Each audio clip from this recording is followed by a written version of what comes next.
Plus, skyrocketing Obamacare premiums prove the president was not telling you the truth about his plan. We will start by reducing premiums. Your premiums will go down. Former Speaker of the House Newt Gingrich is here tonight with reaction to it all. I'll tell you what, the media, folks, is no good. They're no good. Then a new study shows the abusively biased liberal news media is in the tank for Hillary Clinton. Tucker Carlson, Monica Crowley, Judge Jeanine Pirro all weigh in. All of that plus the fives, Eric Bolling and Kimberly Guilfoyle on potential voter fraud. Hannity starts right here, right now.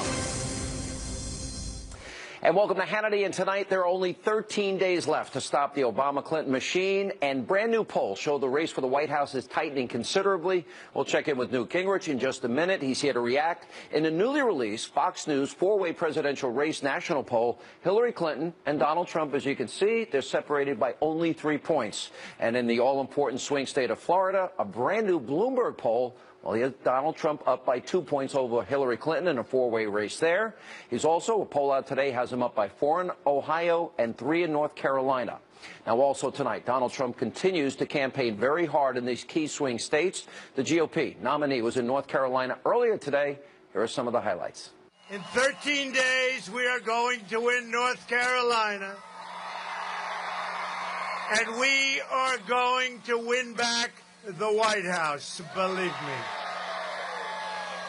We're going to bring back your jobs that have been taken from you, that have been shipped all over the world, that have been shipped to Mexico. We are going to bring back your jobs, and we are not going to allow these companies to go to Mexico and other countries and take your jobs with them.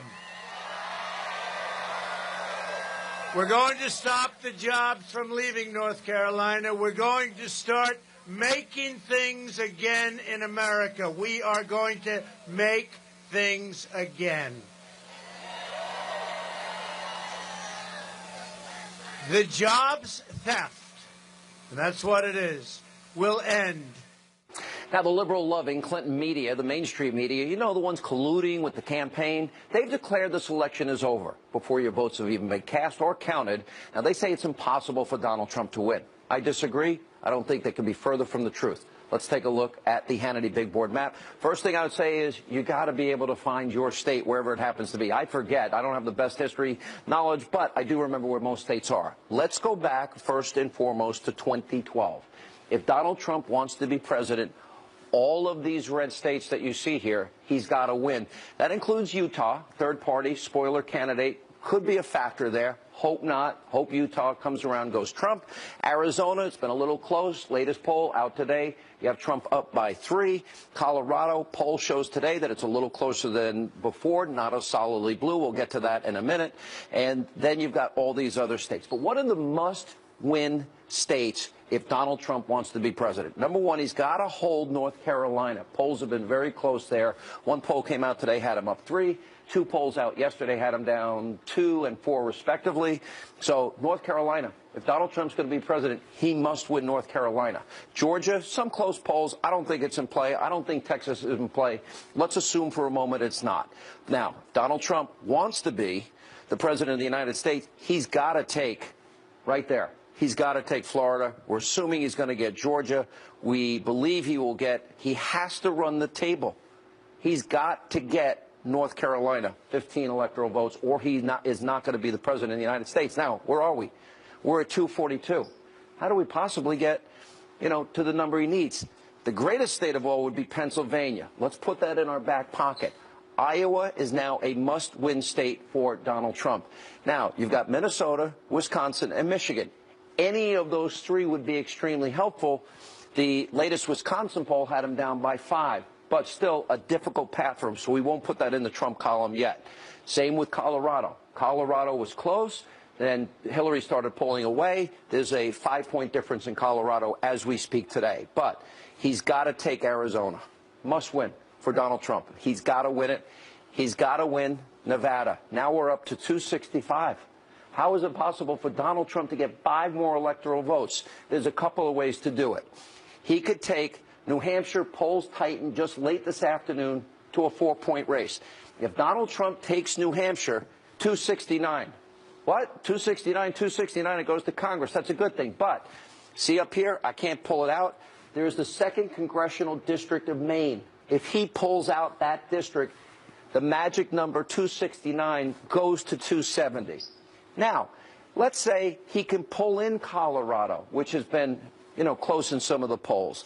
Let's say that Donald Trump can put either Virginia here or Pennsylvania here, or there were a couple of close polls in Minnesota, not likely, but possible, or Wisconsin or Michigan. By the way, you people in Michigan, are you better off under Barack Obama the last 8 years? Do you really want more Hillary?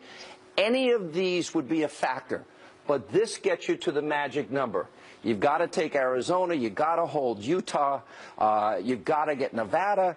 You've obviously got to carry all the other red states. Florida, Ohio, North Carolina must win. Virginia, Pennsylvania, any of these other states are extra.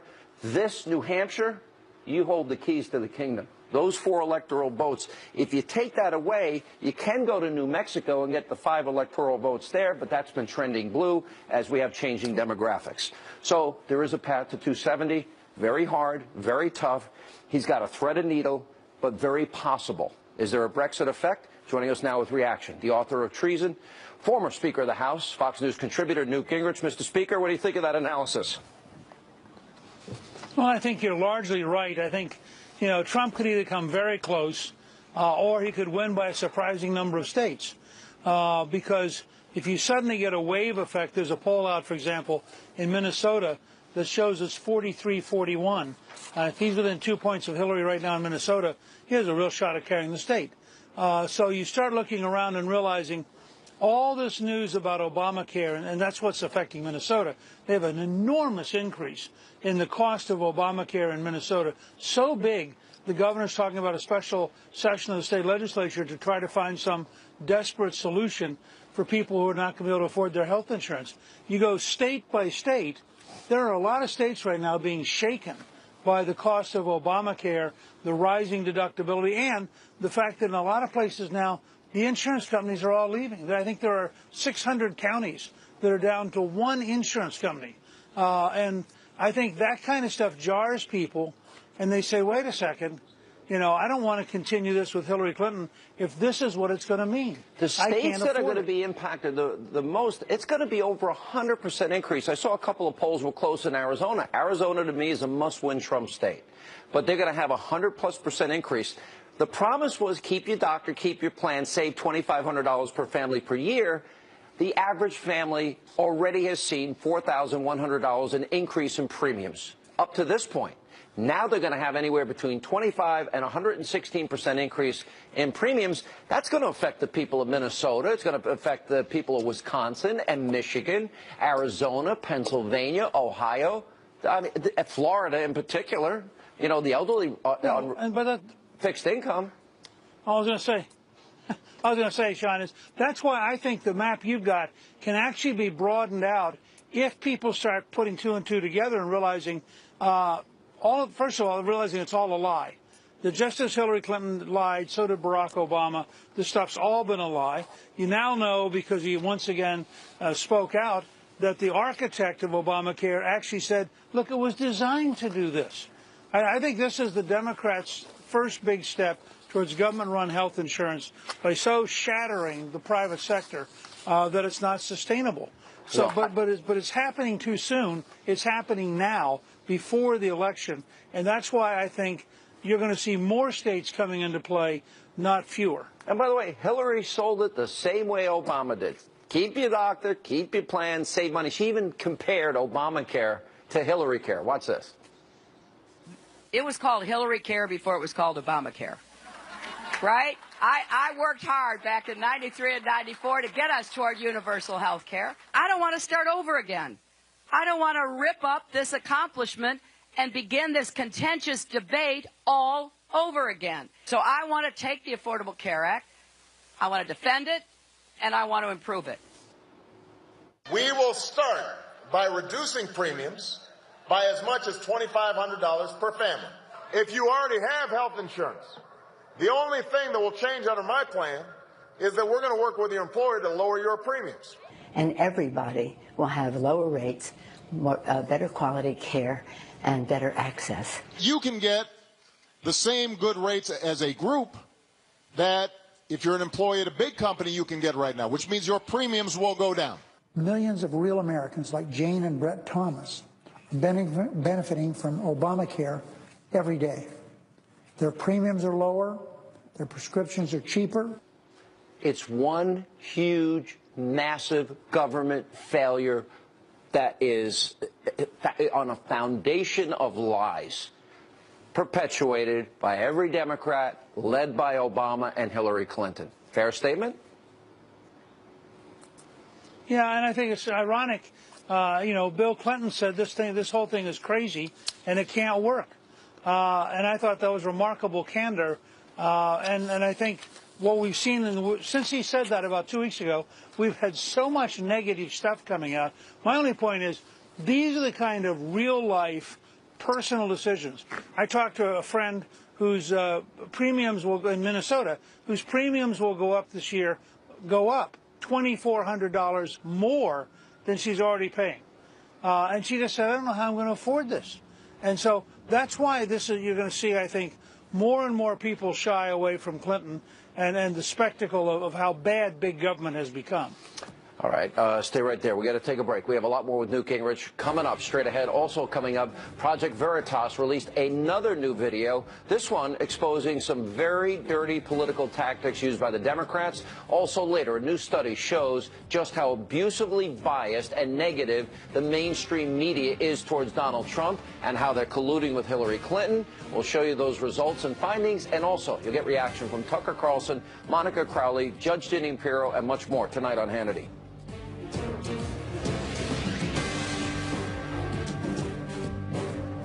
U.S. military officials now warning that ISIS is planning more attacks in the West. According to a U.S. Lieutenant General, the targets could include parts of Europe, even the United States. He says the terrorists are plotting the attacks from the Syrian city of Raqqa. The intel is adding urgency to coalition plans to take the city back from ISIS. Two powerful earthquakes rocking central Italy, the magnitude 5.4 and 6.1 tremblers damaging churches and buildings. Some people were treated for minor injuries, but there are no reports of deaths. The quakes were actually aftershocks following an August quake that killed nearly 300 people in the area.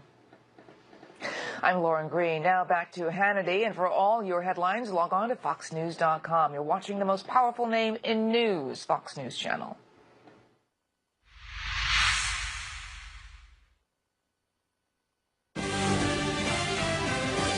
Welcome back to Hannity. Today, Project Veritas released the fourth installment of its investigation into the shady tactics used by the Democratic political operatives to get Hillary Clinton and other Democrats elected on November the 8th. Now, this newly released footage is all about following the money. Watch this. First thing is, like I said, thank you for the proposal, and I'd like to get the $20,000 across to you.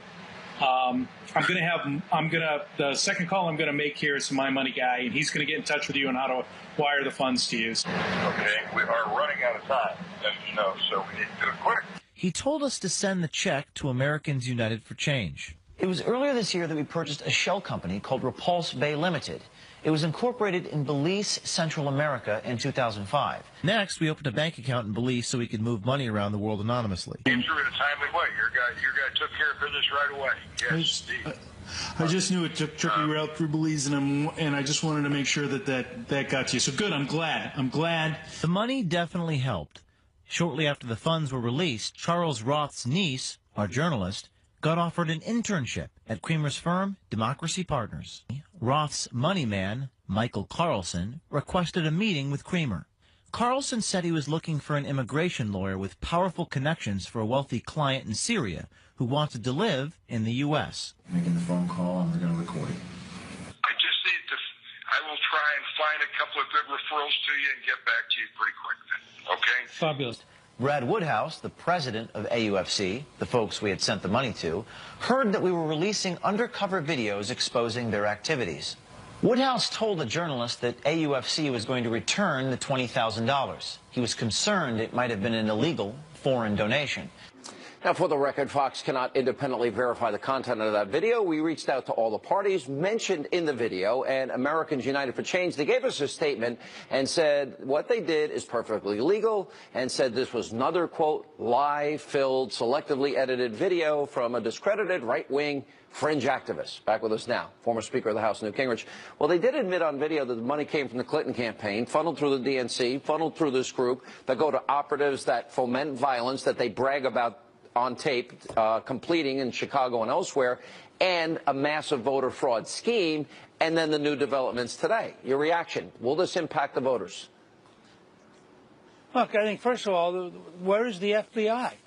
Why isn't the Federal Bureau of Investigation? You have so much evidence here, including deliberate paid operatives trying to foment violence to affect a presidential campaign. I mean, if that's not something the FBI should be looking into, I don't understand how the system works. Second, I think the average voter, and I'm getting this feedback now, for example, from Texas, where there are concerned activists who believe that there is substantial voter fraud underway. And I think you do have a heightened awareness around the country that you have to worry about voter fraud. I've you have heard to worry from about violence. I mean, again, more than 24 people in Texas called my radio show and said people vote for Trump, and it switches to Clinton, and then they have to bring the poll person over. Obviously, right, 24 people calling me independently. Well, I think there's at least one county that's looking to go back to paper ballots because they so distrust their machines. So, I mean, there's a lot of stuff going on here that makes this the weirdest election I can remember, and I think clearly you have on the Democratic Party side a willingness to foment violence, a willingness to disrupt meetings, a willingness to intimidate people, and a willingness to break the rules in terms of money. I mean, but this goes back to what to Bob Woodward's statement on Sunday as the leading investigative reporter in the Washington Post, who just said, look, the Clinton operation's corrupt. There's no other word for it. They are corrupt. Let me go to the latest WikiLeaks. Nobody in the media is following this. The revelations are stunning. The latest, Uma Abedin says Hillary's not right in the head. Podesta and an aide criticizing Clinton's instincts. An aide writing there's just no good answer on the server scandal. Podesta saying Obamacare premium increases are politically deadly. Oh, isn't that great? At least he knows the truth. Cheryl Mills and John Podesta earlier in one of the earlier WikiLeaks dumps had said maybe we shouldn't send the emails between then Secretary of State Clinton and Obama, which would have been obstruction of justice, but they were contemplating it. But we do know that Cheryl Mills wrote we need to clean up the mess because Obama lied when he said that he heard about this through the media, and Podesta calling it a hot mess. And journalists who covered Clinton were invited, some 65 of them, I believe, to Podesta's house and others' house. They're being wined and dined by the Clinton campaign. They saw the vulnerability of the Clinton Foundation and all the pay-to-play issues. I'll keep a lot of this up so our audience can keep reading. It would take me a full hour to expose everything that's here. But as you put it all together day after day, what is your take on it? Well, look, I mean, first of all, this is a classic example of organized crime. And if it was in any other business except politics, we'd all understand this immediately. This is a conspiracy to break the law. It's a conspiracy to subvert justice. It's a conspiracy to block the U.S. government and manipulate the U.S. government. We just began getting things out today, apparently, that Podesta was also going and having dinner with Justice Department officials. That's right. While they're investigating Hillary. Now, you know, we all knew about the famous airplane meeting between the Attorney General and the... Yeah, and Terry McAuliffe paid off one of the guys at the FBI. It's unbelievable. Right, well, he paid. Actually, what he did is he invested in the campaign of the guy's wife. And what the guy should have done is then recused himself and had nothing to do with this entire investigation. He was the lead investigator. But right. Yeah. And so the whole thing stinks so badly. I don't remember ever in the history of the Federal Bureau of Investigation the level of discrepancy and corruption that we are seeing. And I think Comey's going to go down in history as the man who corrupted the FBI and crippled the American system of law enforcement. Well, we also have this... And that's what you're seeing day after day. And then we have the enrichment of John Podesta, new evidence that he schemed to hide these Russian-tied assets. You know, one of the things that has been really underreported, the needy Latinos comments, now new comments today. You got another Clinton advisor saying they're going to deploy brown and women pundits and that they could, you know, cultivate this brown. Really? That's how you talk? Earlier ones were misogynistic and racist and anti-Semitic. The very things that Democrats always say Republicans are, WikiLeaks proves they're guilty of. And I don't know if the American people are absorbing it. Well, first of all, the news media is doing everything it can to avoid covering it. But I think it's getting out there. And I think partly because Trump lays it out. Trump has a huge social network. I think Fox is the only network that's done any serious coverage of much of this. There's been a desperate conspiracy of avoidance by most of the mainstream media because they know that their candidate is sinking into the quicksand. All right, Mr. Speaker, thank you. And before we go, you can meet Newt Gingrich, get a copy of his brand new book, Treason, this Friday, 7 p.m. at the Foxtail Bookshop. It's in Woodstock, Georgia, his old state. Joining us now, when we come back, a new study shows just how biased, abusively so, the mainstream media really is. You won't believe how much negative coverage is devoted to Donald Trump. Tucker Carlson, Monica Crowley, Judge Jeanine Pirro are next. And later tonight, WikiLeaks releases a new batch of emails allegedly from the inbox of Clinton's campaign chairman. They reveal how her team dealt with the server scandal. One aide said, well, there is no good answer, period. Kimberly Guilfoyle, Eric Bolling of The Five are here. We will defeat the rigged system and the corrupt media. There is nothing more corrupt than those people. Not all of them, but most of them.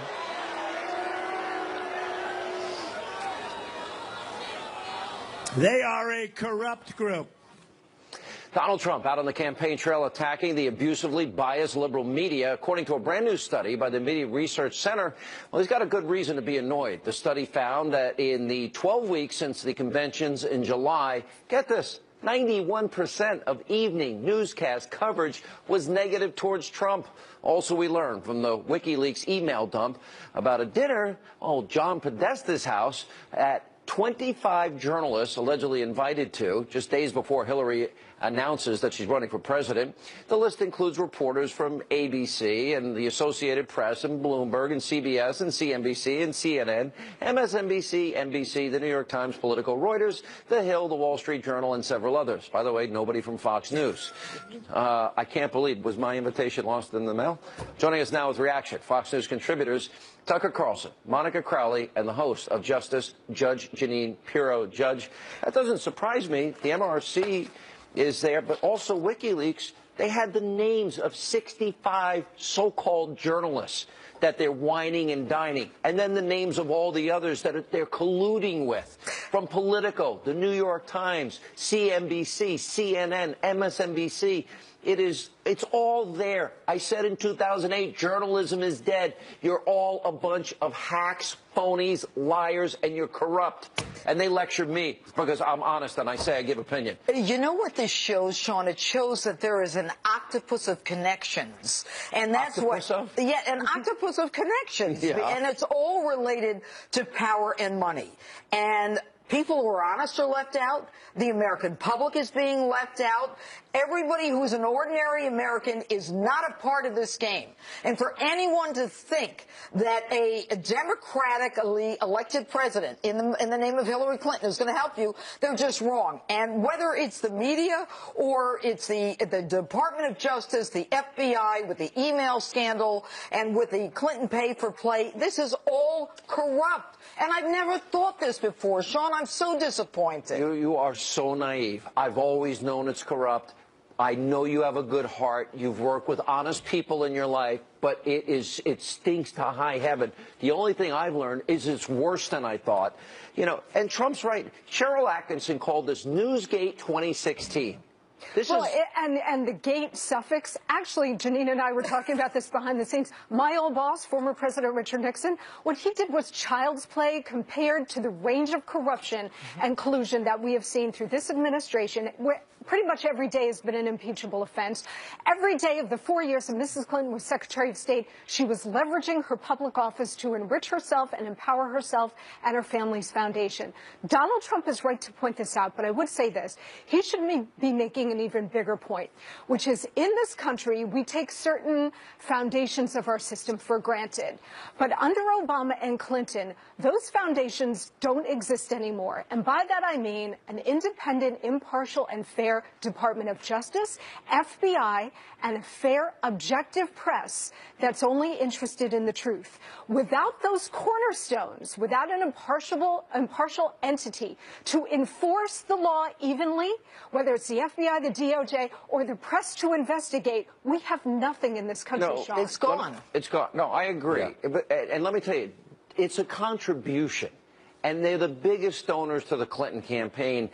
And Tucker, they're so dishonest to the American people. They're being wined and dined and fed, and they're offering edit opportunities. The New York Times, Politico, CNBC offering advice, Univision offering advice. It is rigged. Donald Trump is right. The press is against him. And when he points them out and they get all upset that people turn and boo them, too bad, because they've lied to all the people that are at those rallies. And you don't even need to go on WikiLeaks to determine that. You can go on Twitter, where every reporter you watch, every reporter whose pieces you read is on there displaying his own opinion, and they're uniformly on one side. Oh, they're like you and me really and Monica and Judge Jeanine. Everybody else, I can promise you Except that. we're honest. What bothers me is not that the press is not objective. They rarely are. It's not that they're liberal. They always have been. It's that they are suddenly siding with power. They're the Praetorian Guard for the establishment. That is a really ominous thing, because they join big business, academia, Hollywood, the tech community, the entire political class. Every power center in the United States is on one side, and the press has joined them. The press is supposed to be the watchdog, keeping them honest, making sure they don't misuse that power, but they aren't. I got an exit question. All right, so I agree. He's up against the media establishment, the globalist establishment, the Republican establishment, big time, and the Democratic establishment. Is Michael Moore right? Michael Moore, never thought I'd ever quote you, Michael. Anyway, big night tonight. Michael Moore right that the American people are going to put a big middle finger up the face of all of these elites this year. You know what? I believe that he is right. And when you've got George Stephanopoulos interviewing a woman running for president to whom he gave $75,000 to the campaign and not admitting it, when you've got Donna Brazile sending an email to the Clinton campaign, then the American public knows it's not big F real. Whatever happened. I think so. Given the monolithic opposition to Donald Trump, if he pulls this off, this will be a straight-up miracle, but the miracle is in the hands of the American public. Tucker, last word. I'll say this for Michael Moore. I don't agree with anything he says, but he's from the industrial Midwest, and so he's seen the downside of these policies from Washington and New York, and at least he sort of cares about the people punished by these policies. Hey, 95 million Americans out of work. 95 million Americans, 13 million more on food stamps, 8 million more in poverty. We doubled the debt. If we either fix it now or we're screwed totally. All right, good to see you all. Coming up, on that optimistic note, newly released emails by WikiLeaks show how Clinton's team tried to deal with her server scandal. We'll check in with Eric Bolling and Kimberly Guilfoyle. That's next. Also later, Trump vows to bring jobs back if elected president. That's what millennial voters want. Part 2 of our interview with that key voting group, our town hall, straight ahead. Mr. President, when did you first learn that Hillary Clinton used an email system outside the U.S. government for official business while she was Secretary of State? The same time everybody else learned it through news reports. Did you know about Hillary Clinton's use of private email server? No. While she was Secretary of State? No. Do you think it posed a national security problem? I don't think it posed a national security problem. I think that it was a mistake that she's acknowledged. All right, that was Obama last year denying that he knew about Clinton's private email server. But as we showed you last night, emails released by WikiLeaks show that may not be true. Now, Clinton aide Cheryl Mills allegedly wrote after seeing one of the president's interviews, quote, "We need to clean this up." He has emails from her, and they don't say state.gov. Now, another set of emails released today by WikiLeaks show that Clinton aides were trying to figure out ways to explain away the private email server scandal. In one exchange, Felipe Reigns wrote, quote, "There is just no good answer." He continued, "We need to gut through the process phase, get them all out there and let the content do the talking." Joining us now with reaction, two of the great co-hosts of the hit show, The Five, Eric Bolling and KG. It's sort of EB and KG, right? Yes, like refer to it. You're like 2/5 here. 2/5 of the Five. All right. So the president did know. He didn't learn about it from press reports as he initially claimed. Interestingly, they also talked about cleaning it up. And at another point, I'll ask the legal side of you, Kimberly, they talked about maybe we shouldn't send them.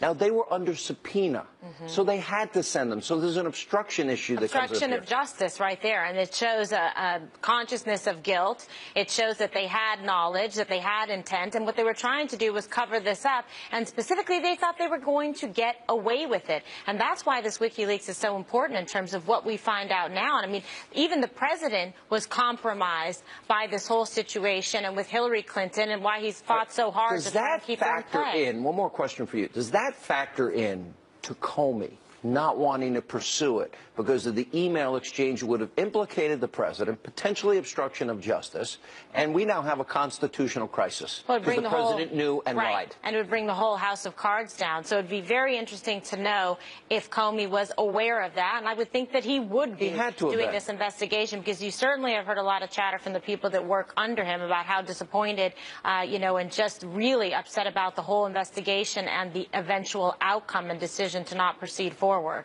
And Eric, then why don't they bring up the investigation again? If Comey is learning through WikiLeaks, reopen the investigation, and let's get to the truth here, and let's see if laws were violated, because apparently I think they were. Yeah, look, the plausible deniability argument, they've done a great job shielding both Hillary Clinton and President Obama. That what they're saying is that President Obama didn't recognize that it didn't have .gov at the end of it. Sean, if I send you an email, you would have to look to deep and click again to see if I sent it from my Fox News email, from my Fox Business email, or from my private email. And maybe he didn't do it. And there's a fair argument there. I think there's so many other things in the WikiLeaks that we're seeing, some of the Obamacare stuff. That it just, there's a lot that gets leaked. I just wish there was the home run WikiLeaks. What about Neera Tanden, co-chair of Clinton's transition team, complaining in an email exchange with Podesta? Why didn't they get this stuff out 18 months ago? So crazy. Podesta agreed that their refusal to do so was unbelievable. I guess the answer is they wanted to get away with it. Yeah. Everybody's acknowledging, they're acknowledging everything we're all saying, except only privately where the public can't see it. Yeah, they definitely have unclean hands. I mean, look at it. But this just shows that there is collusion here. There's a concerted effort to try to put Hillary Clinton in the White House against all odds and regardless of whatever crimes and misdeeds that she has committed. And that's a huge problem. It's an ethical problem. The fact that they were trying to cover it up, the fact that the president is also linked into this. But at what point is this going to matter where the American people are going to listen and say, hey, this isn't somebody who is suitable or fit to be in the office of the presidency, that has lied and destroyed evidence as well, especially when she was under subpoena. We had the comment about needy Latinos, but if you go back to Debbie Wasserman Schultz, remember she was hired by Hillary. But those early emails, what did they reveal? They revealed racism, misogyny, sexism, anti-Semitism. Now we have the new WikiLeaks today that talked about, well, we've got to deploy brown and women pundits. Is that how we refer to people of color now? Wow. As brown and women pundits to go out there and pressure the New York Times. Yeah, some of this stuff is very ugly. I think KG hit on something that was, for me, the most egregious act is under congressional subpoena. She still bleached and got rid of 33,000 emails. I mean, if we're finding these types of things in the emails that she decided to turn over, who knows what's hidden behind or gone forever, as Trey Gowdy said, even an act of God can't bring them back. So, I don't know what the legal recourse is of it. Benghazi emails so even God can't find them when they use their acid-wash bleach pen. Right, correct. Yeah. That's a problem. I mean, but it does show you one thing, though. These congressional hearings and these congressional subpoenas don't have a lot of teeth. You can lie to Congress, you can hide stuff, you can destroy documents after they tell you not to. Take the fifth. And take the fifth. And you can come back and say, oops, I'm sorry. and there's no recourse. All right, good to see you both. Yeah. All right, coming up, Donald Trump, he vows to bring jobs back if he's elected president. That's what millennial voters want to hear. Part 2 of our millennial town hall with Donald Trump Jr., Eric Trump, Lara Trump. That's straight ahead. Stay with us. Us, and people are being fired all over the country. Our plants, our factories are leaving us. We won't let your jobs be stolen from you anymore. Not going to happen. So easy. When we stop offshoring to low-wage countries, we raise wages at home, meaning rent and bills become instantly more affordable. All right, polls show the economy is the most important issue to those under the age of 35. Last week, while in Vegas during our town hall, made up of millennial voters, the audience got a chance to ask Donald Trump Jr., Eric Trump, Lara Trump questions about how Donald plans to shake things up in D.C. Here's part 2 of that town hall. The country will be theirs very soon. And what kind of country are we leaving them? And how important is this election in terms of impacting their future and their children's futures? Let's go to one of our audience members. What's your name? Tiffany. Hey, Tiffany, how are you? I'm great. Thank you so much for speaking to us today. Thank you. What's your question? So today, 66% of millennials have expressed that they would like to own a small business or be entrepreneurs. Yet, we are stifled by a tough economy that stands in front of us today. My question is, how will a future President Trump address this issue and support young entrepreneurs and aspiring small business owners? Great question, Tiffany. Thank you. What do you think? Well, listen, there's a lot of things that are killing small businesses I hear about every day. Right now in the U.S., you have more businesses every year that are closing than opening. You all understand how scary that is. More businesses closing every year than opening in this country. You've got major problems, right? You've got the highest tax nation in the world. You have health care rates that are unaffordable. I mean, I talk to small business owners all the time that say, I have to lay off 3 or 4 employees just because I have to pay for health care costs that have risen so much. We've got regulations that have totally handcuffed business. I mean, business gets handcuffed by our government. In so many other countries, government works to help promote business, to help encourage business, to help businesses develop. We do the exact opposite here. I mean, I talk to businesses all over the country. I was talking to a farmer yesterday, Sean, right? He goes, I spend more time filling out paperwork than I do actually farming. And by the way, that's the same thing in every single industry. We have to stop that. We have to be competitive as a nation again. We have to take down taxes. We have to reduce regulations. We have to bring back the American dream. I mean, the American dream is dying. You see how few people come out of college that can get a job and can get a good paying job. I mentioned before that median income had been stagnant for the last 15 years. These are scary, scary things, especially for your generation that's just entering a workforce. We need to do a lot better. We just need to do a lot better, Tiffany. There are 2 big things that I think don't get talked about enough. The 2 greatest periods in this country of economic growth were when John Kennedy was president and Ronald Reagan was president. And they both did the same thing. Rising tide lifts all boats. They dropped the top marginal rates in the case of Reagan from 78% literally down to 28%. And revenues to the government doubled. Don, your dad is talking about lowering the corporate tax rate to 15%, which would be one of the lowest, if not the lowest, in the industrialized world. Correct. Repatriating, meaning there's all these multinational corporations. Yeah. Well, they have trillions parked overseas, and he would allow them to bring it back at a low rate so we build factories and manufacturing centers here and give these young people jobs. And that's the biggest thing. I mean, if you have companies that can go elsewhere, they will, because they'll go elsewhere. But then it's so penal to bring it back here. They leave it abroad. They hire people from over there. They put that money into those economies, and they never bring it back here. We want to bring that rate down so that money flows in here. Just think of what we could do with that money, okay? Whether it be just creating additional jobs, whether that means then we could give our kids a better education, because we're, what, number 28, number 30 behind a long list of third world countries that spend a fraction of what we do? You know how much we spend per student? $11,600. The most per capita in the world, and we're not even in contention, okay, because of bureaucracy.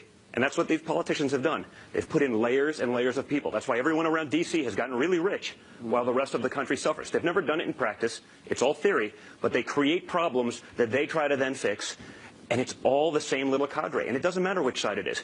They just, they go in, they go out. That's why my father proposed something really great yesterday, which was term limits. And he also wants to prevent those same people that are close in government to have those connections from then going immediately and lobbying, and especially lobbying for foreign countries. Because we have guys at the highest levels that make millions and millions of dollars a year lobbying for the benefit of countries that aren't America. I mean, they're selling out America for millions.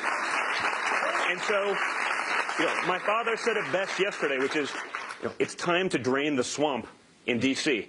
Number one trending Twitter. When we come back, we need your help. A very important question of the day. Straight ahead.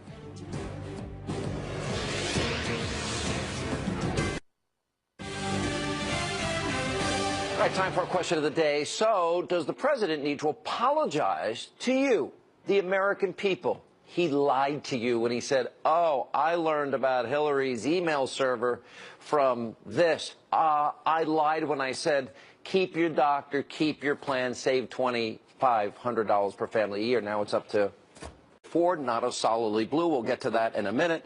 And then you've got all these other states. But what are the must-win states if Donald Trump wants to be president? Number one, he's got to hold North Carolina. Polls have been very close there. One poll came out today, had him up 3.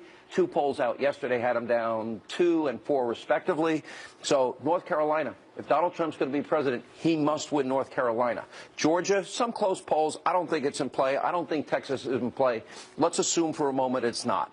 Now, Donald Trump wants to be the president of the United States. He's got to take right there. He's got to take Florida. We're assuming he's going to get Georgia. We believe he has to run the table. He's got to get North Carolina, 15 electoral votes, or he is not going to bring back your jobs that have been taken from you, that have been shipped all over the world, that have been shipped to Mexico. We are going to bring back your jobs, and we are not going to allow these companies to go to Mexico and other countries and take your jobs with them.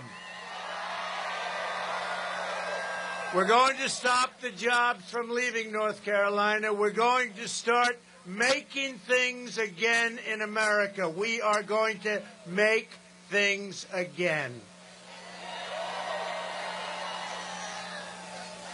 The jobs theft, and that's what it is, will end. Now, the liberal-loving check in with Newt Gingrich in just a minute. He's here to react. In a newly released Fox News 4-way presidential race national poll, Hillary Clinton and Donald Trump, as you can see, they're separated by only 3 points. And in the all-important swing state of Florida, a brand-new Bloomberg poll, well, he has Donald Trump up by 2 points over Hillary Clinton in a 4-way race there. He's also, a poll out today has him up by 4 in Ohio and 3 in North Carolina. Now, also tonight, Donald Trump continues to campaign very hard in these key swing states. The GOP nominee was in North Carolina earlier today. Here are some of the highlights. In 13 days, we are going to win North Carolina.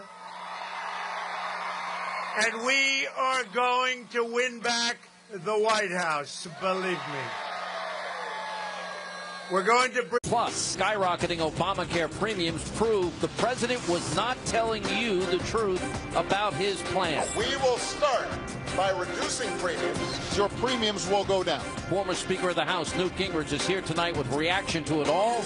I'll tell you what, the media, folks, is no good. They're no good. Then a new study shows the abusively biased liberal news media is in the tank for Hillary Clinton. Tucker Carlson, Monica Crowley, Judge Jeanine Pirro all weigh in. All of that plus the fives, Eric Bolling and Kimberly Guilfoyle on potential voter fraud. Hannity starts right here, right now. And welcome to Hannity. And tonight, there are only 13 days left to stop the Obama-Clinton machine. And brand new polls show the race for the White House is tightening considerably. Well, Clinton media, the mainstream media, you know, the ones colluding with the campaign, they've declared this election is over before your votes have even been cast or counted. Now, they say it's impossible for Donald Trump to win. I disagree. I don't think they could be further from the truth. Let's take a look at the Hannity big board map. First thing I would say is you got to be able to find your state wherever it happens to be. I forget. I don't have the best history knowledge, but I do remember where most states are. Let's go back first and foremost to 2012. If Donald Trump wants to be president, all of these red states that you see here, he's got to win. That includes Utah, third party, spoiler candidate, could be a factor there. Hope not. Hope Utah comes around, goes Trump. Arizona, it's been a little close. Latest poll out today, you have Trump up by 3. Colorado, poll shows today that it's a little closer than before.